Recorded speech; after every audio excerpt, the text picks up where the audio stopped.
Hi everyone, I will also be taking questions in French and English. Je vais aussi prendre les questions en français et en anglais. Thank you for being here. Today I'll share with you some of my early findings from my dissertation, which I'm currently working on, pertaining to my efforts of conceptualizing Netflix as an assemblage to kind of understand its propensity to change rapidly and the impacts that this continuous transformation can have on our shared difficulty as scholars, but also viewers or even policymakers to make sense of it, amongst other things. So the idea, in short, was to start my analysis of Netflix from Netflix itself and not necessarily use a certain traditional audiovisual media form like broadcast TV as a primary epistemological basis to understand it. So first, to just give you an idea of the scope and pace of Netflix's changing abilities and the impact that this has on our understanding of it, I would like to start by showing you the state of Netflix in 2022. So that year, at least part of it, not all of it, that year Netflix turned 25 and reached all types of highs and lows in terms of economic success. So some of its most watched titles today came out, like Stranger Things Season 4, Wednesday, Monster, The Jeffrey Dahmer Story. It started losing subscribers for the first time in a decade. It achieved its goal of having 50% of its content to be original or exclusive programming in its US catalog, and its stock price went down by over 60%.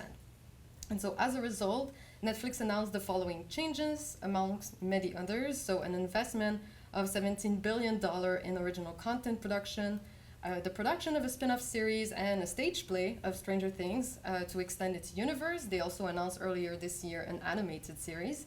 The renewal of Monster for 2 seasons, but also its transformation into an anthology series, and a plan to monetize password sharing in 2023 by charging members on the number of households per account, which is called paid sharing, and the introduction of a lower-priced ad-supported tier.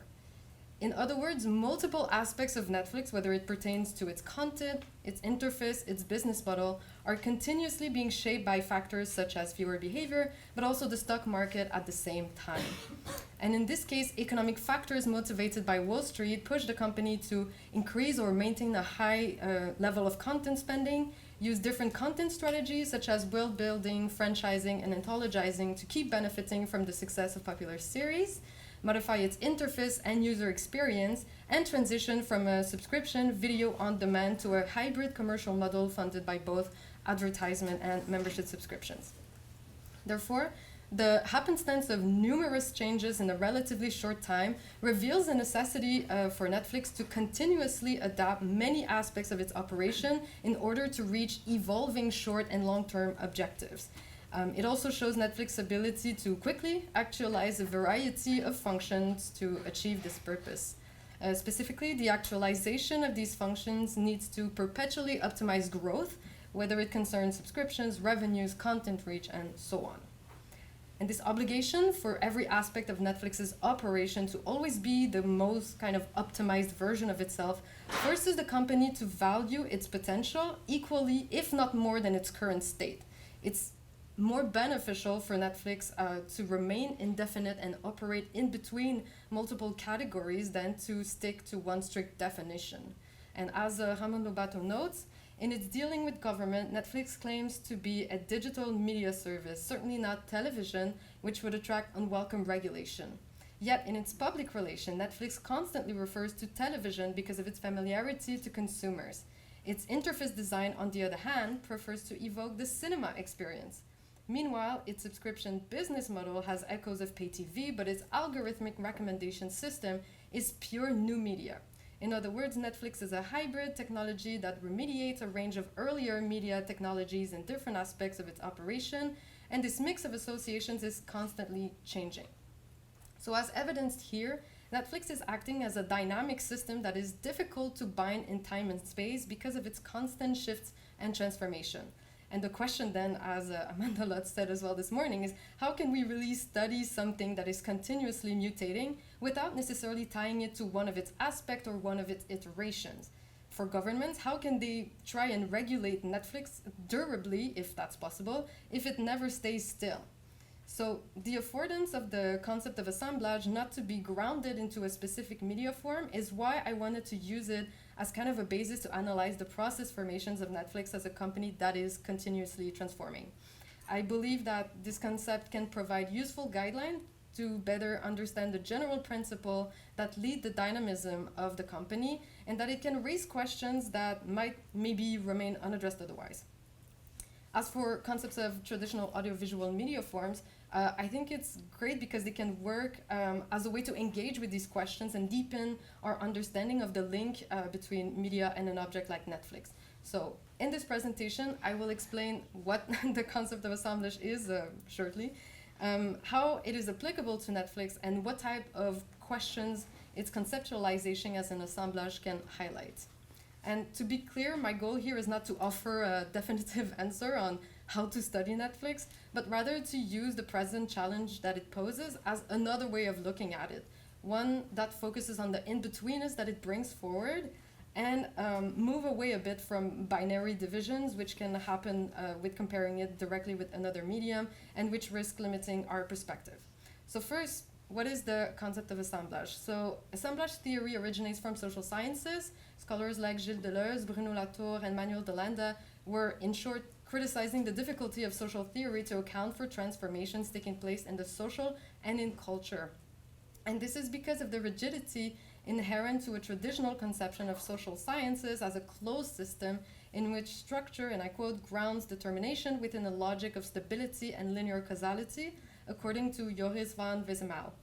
A solution that assemblage theory provides then is the consideration of the evolutive quality of a system, of the potential for the actualization of possibilities in parallel to its actual form.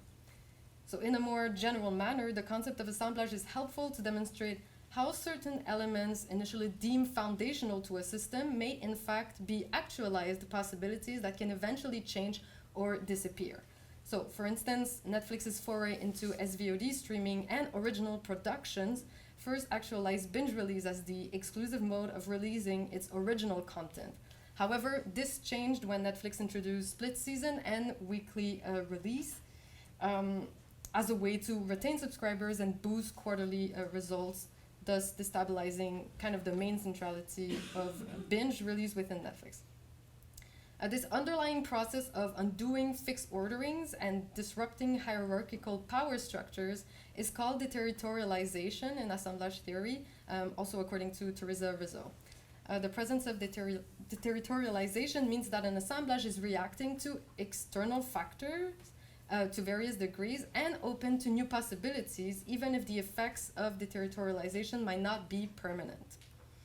Also, an important factor to note is that within the logic of assemblage, all those changes, such as the ones regarding Netflix's mode of content release, take place in the process of interaction that is determined in a non-linear form, still according to Teresa Rizzo. In other words, every element that makes or that will make Netflix always kind of coexist in parallel. And this means that the past continuously infuses and conditions the present of Netflix and determines its future, because the actualization of possible outcome depends on its relation with multiple previous outcomes. So I tried to kind of represent it this way, but I'm workshopping this. Regarding Netflix and its quality as a dynamic and open system that's continuously changing, as we've previously seen, the relevancy of the concept of assemblage lies in the prominence that it gives to the ongoing becoming of Netflix instead of a present state only. So by focusing on how Netflix operates as a system, this concept can avoid conceptualizing it based on only one of its many faces. So now that we have a broad understanding of this concept, I want to show how its application to Netflix can help us highlight the formation, rearticulation, and evolution of the connections formed within the company, and what type of question it can raise. I won't have time to focus on everything I would like, so I will only focus on the beginning of Netflix and its global availability for its streaming service in 2016. So, as many of you know, I'm sure, Netflix was founded in 1997 by Reed Hastings and Mark Randolph. What marked this era of Netflix and what it's best known for is its implementation of a subscription DVD movie rental business model, for which people would pay a flat fee every month to access an online catalog of movies available for rent. and then the selected movies would be mailed to the subscribers who could hold on to them as long as they remained a paid subscriber to the service. Specifically with this, Netflix wanted to innovate the DVD rental business industry by merging DVD and internet technologies and thus encouraging the ongoing conversion of tech and entertainment at that time. And the key word here is innovation, and according to Colin John Mark Crawford, Netflix has constantly used ideologies of innovation to brand itself and its service, position itself as a disruptor, navigate a world in constant transition, and position itself as an investment-worthy company amongst the competition, whether it is Blockbuster, broadcast TV, film theaters, other OTT services, and so on. So by successfully challenging this established DVD movie rental business model, although not without encountering any hurdles, Netflix rooted itself from the beginning on the basis that innovation is the promise of growth and the way to overcome economic and technological risks and challenges. However, this is also when Netflix started becoming dependent on innovation for survival. It's kind of doomed to constantly innovate to avoid economic collapse. Differently put, the promise of growth attached to continuous innovation is what prompts investment into the company. And without it, it can stop, as we've seen with Wall Street's reaction to Netflix's loss of subscribers in 2022. So through the concept of assemblage then, Netflix is overall prone to change due to the centrality and stability of the connection between innovation and growth within its assemblage. This desire for something new and this belief that something better is always around the corner is what drives the formation and transformation of connections within Netflix. For example, Netflix planned to implement internet video delivery early on before the growing competition in the DVD rental by mail market and the nascent experimentation of digital delivery in the early 2000s could affect its business too much. So in terms of growth, streaming was very appealing. With time, we have seen that it had the potential to deliver more content to a higher number of people at the same time, in addition to being increasingly compatible with several types of screens and devices, alongside the development and prevalence of platformization and internet infrastructure across industries. It could also allow the company to transfer DVD shipping costs to subscribers, as streaming requires them to pay for an internet connection in addition to their subscription to the service. In other words, the DVD rental by mail delivery was central to the foundation, functioning, and early development of Netflix only because it was branded by the company as the most innovative at that time. However, as soon as Netflix's implication of innovation decreased, recede, or stopped being relevant to an element, the potential to overcome this potential to overcome economic risks and challenges and being investment worthy through growth, while its stability within the assemblage becomes threatened by the possibility of a new and more innovative element. But overall, what this focus shows is that iterations of Netflix are not meant to be permanent. Parts of it are always susceptible to change, and this connection is how the company stays ahead of the competition and remains economically viable. The conceptualization of Netflix as an assemblage also raises an interesting question regarding the moment its streaming service became globally available in 2016. More precisely, Netflix's self-proclaimed global status stands out when thinking about its use of innovation as a factor for growth. Indeed, now that the company managed to reach its goal of global availability, what's next? There needs to be a next because Netflix is funded by Wall Street investors, and their investments depend on the company's capacity for perpetual growth. Therefore, how can Netflix innovate to grow its globality if it already claims to be global? I'm not really sure that there's a straight answer to that question, but with this concept, we can see how the impending next is affecting Netflix, notably through a shift in strategies that happened around that time. So one way that the company decided to grow its global reach is by using localization strategies. Examples include the extension of language support for audio and subtitles to more titles, and an increase in the production of original non-English language series. Localization strategies make sense when considering that Netflix's international subscriber base surpassed the number of domestic members in 2017, and that territories like Europe started imposing policies and regulations to multi-country video provider in 2018. However, the centrality of innovation and growth within Netflix as an assemblage reveals that a number of localization strategies are actually repurposed to fit the evolving meaning of Netflix's global status. Differently put, the need for Netflix to keep growing its to keep growing its global reach following the introduction of this global status in its assemblage leads to a constant deterritorialization of the connection between local and global.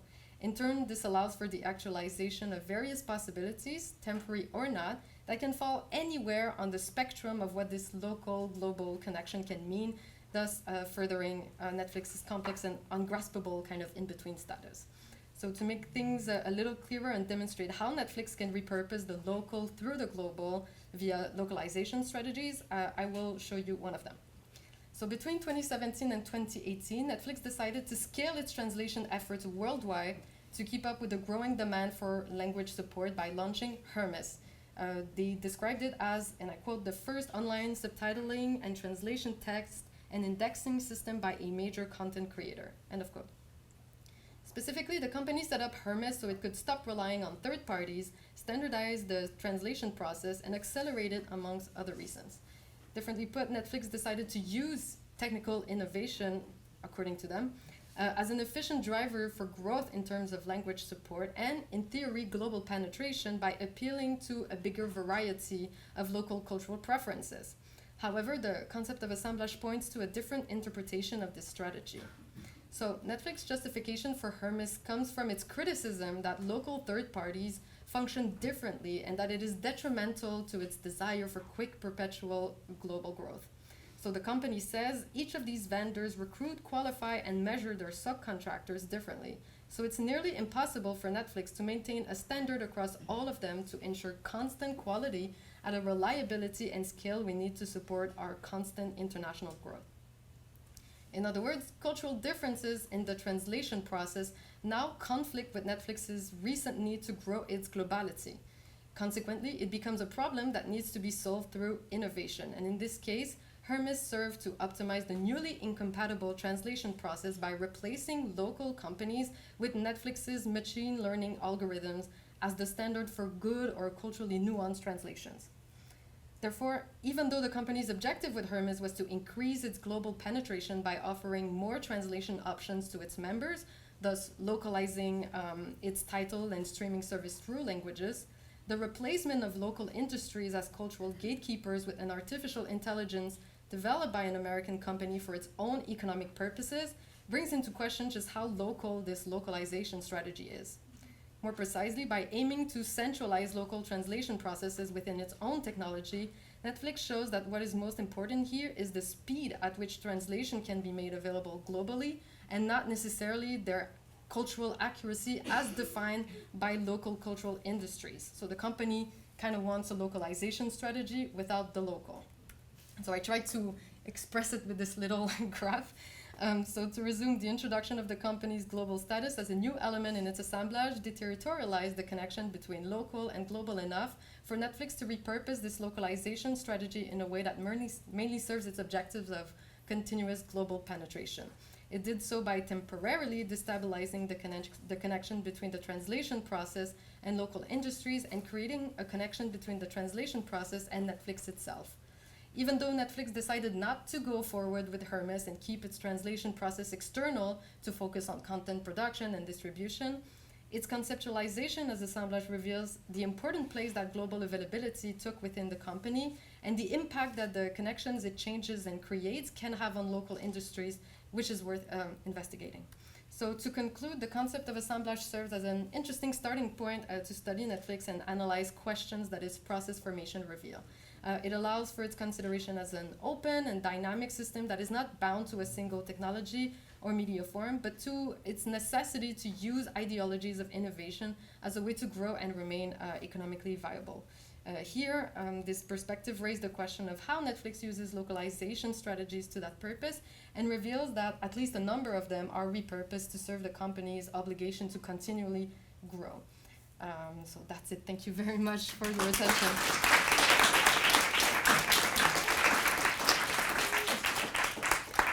Okay, we have time for questions. On a du temps pour des questions en français or in English.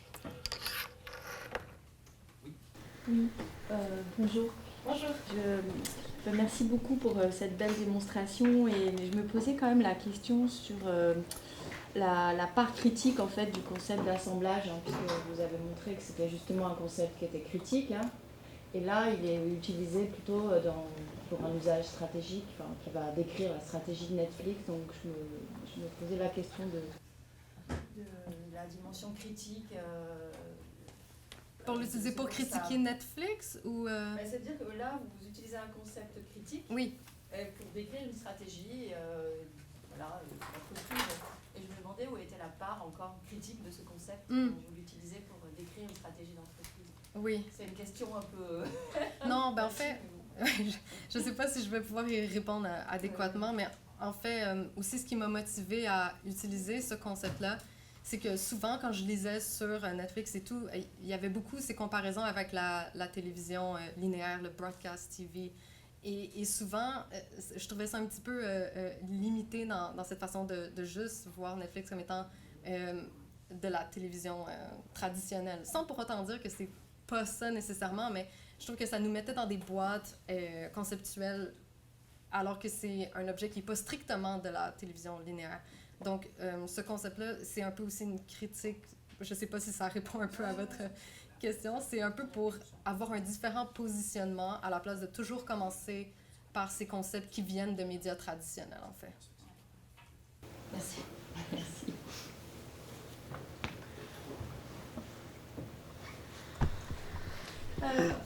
Durant votre présentation, le mot assemblage en fait, m'a fait penser à Donna Haraway, qui parle d'organismes cybernétiques. Et du coup, pendant toute votre présentation, je m'imaginais Netflix comme un cyborg qui avait des appendices, qui pouvait les enlever, etc. Et du coup, ça m'a fait penser à ce que j'ai vu récemment sur Netflix, la volonté d'incorporer le jeu vidéo sur sa plateforme. Et je me dis, est-ce que cet appendice-là est voué à disparaître parce que c'est pas quelque chose, à mon avis, qui fonctionne bien sur la plateforme Netflix? Ouais, c'est une bonne question. Je sais pas, je sais qu'ils misent beaucoup, oui, sur les jeux. Est-ce que ça va prendre une forme différente? Honnêtement, probablement. Moi, le dernier annoncement que Netflix a fait qui m'a un peu surpris, puis on voit un développement, c'est l'arrivée des Netflix Houses. Qui vont être dans différentes villes à travers le monde. Et donc, je me dis, est-ce qu'ils vont peut-être mettre une station pour jouer à leur jeu ou quoi que ce soit? Donc, probablement que ça va changer, honnêtement. Mais oui, effectivement, c'est vrai que le concept de cybernétique, t'es pas la première à me faire cette réflexion. Donc, clairement, il y a possiblement un lien. Merci, Frédérique. Démonstration fascinante. Ça s'adresse à toi, mais ça s'adresse aussi à toutes les personnes qui travaillent sur Netflix. Comment est-ce qu'on travaille sur Netflix? Ouais. Ils sont tellement fermés. Tu sais, on a eu la chance de recevoir le président de Netflix Canada. Tu étais là, hein, je pense. Ah! Ouais, c'est des cyborgs. Oui, ils sont super contrôlés. Hein? Ils sont très pilleurs. Il est très, très sympathique et généreux d'être venu à l'université. D'ailleurs, on a reçu tout un backlash du fait d'inviter quelqu'un de Netflix Canada. Ah ouais? Martha, je ne sais pas si elle est là ou si elle s'en souvient. Là, on a eu des critiques en ligne comme quoi ça n'avait pas d'affaires à l'université, qu'on était en train de tuer le cinéma québécois en faisant ça. Mon Dieu, OK. Puis en fait, je me posais la question pendant la présentation d'Amanda aussi, comment est-ce qu'on fait pour travailler sur Netflix quand on reçoit tellement peu, les portes sont fermées. Oui, oui, puis tout change en même temps. Je pense même pas avoir de raison, c'est juste mon humble. J'essaie de cette façon-là pour voir si ça peut peut-être nous donner des questions différentes ou peut-être certaines réponses, mais c'est vrai que honnêtement, c'est la plus grosse question pour tout le monde qui étudie ça. Puis aussi avoir accès, je veux dire, je pense que l'accès le plus proche qu'on peut avoir à Netflix, du moins si on veut du côté production, c'est de parler à des gens qui ont travaillé avec Netflix, puis qui peuvent avoir peut-être une réponse un peu moins, disons, PR, c'est ça que les gens qui travaillent pour Netflix. Et puis il y en a beaucoup d'entre eux qui ont des NDAs, là, que tu peux pas parler avec eux. Donc oui, c'est effectivement un gros challenge qu'il faut voir avec ça. Aussi pour les données, c'est les plus transparents des gros streamers, mais c'est quand même moins que les données qu'on est capable d'avoir des chaînes traditionnelles. Did you have a question? Yes. Rip? Thank you very much for your presentation. So I am thinking of the number of localization strategies mentioned. Yeah. Do you think that they are very specific to Netflix itself, or are there any similarities between other platforms which are also claiming to be increasingly global, such as Prime Video, Disney Plus, or to a less extent, Apple TV Plus? Yeah. So I'm just curious about this because you know that all those platforms are saying that they are increasingly global, and they do have other kinds of localization strategies. Do you think that those strategies would be, let's say like Disney Plus, I don't know if you have done some research on this, like Disney Plus, their strategies seem to be a kind of like mixture between the old model and some kind of new streaming model, but how about other like Apple TV or something like that? So I'm just curious about how specific those localization strategies Netflix has. I mean, that would be, the answer is I don't know, but it would be a great idea to see how they use their localization strategies. But it's also interesting because a lot of these big platforms have started kind of backing off from their plans of global expansion because now Wall Street has decided that it's not time for growth anymore. Okay, it's time for being profitable. So the first strategy that a lot of them are cutting through is the global expansion, like Disney. So I guess it would be interesting to see how it evolves, but to also, compare to see how maybe all these American company uses localization as a strategy to position themselves in different markets. I think that would be very nice. Thank you. Let's all thank our three speakers. Merci Frédérique. Thank you.